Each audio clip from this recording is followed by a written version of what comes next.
How to send money from Maya to Video Unibank. Let's go! Una nating gagawin ay buksan ang Maya wallet. Once you have opened it, hanapin mo ang bank transfer. Kapag nahanap mo na, pindutin mo. And you will be redirected here. Scroll down ka lang hanggang mahanap mo ang Video Unibank.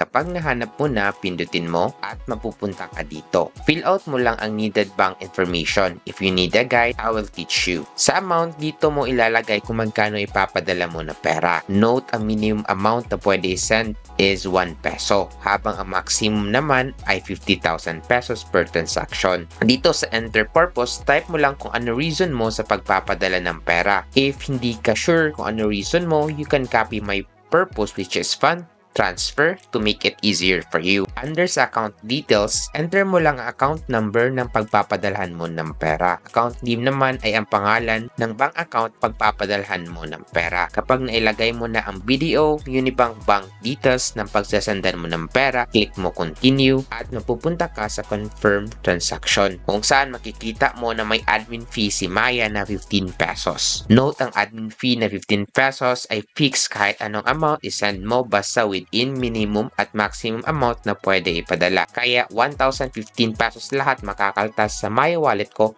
instead of just 1,000 na ipapadala ko. Kung okay lang yan sa'yo, click transfer. After clicking transfer, mapupunta ka dito at makakatanggap ka ng SMS galing kay Maya kung saan nakalagay ang OTP. Memorya mo lang yung OTP, then enter mo dito. Pagkatapos, click verify and you will be redirected here saying na processing na bank transfer mo. Note, kung gusto mo i-view ang resibo mo, click view receipt. Kung gusto mo naman i-verify kung na-transfer na ba ang pera from Maya to Video, simply open the Video online app at makikita mo na 2,000 pa rin ang laman ng Video account ko. Pero after refreshing, you'll see that naging 3,000 na kasi natanggap na yung 1,000 pesos from Maya wallet.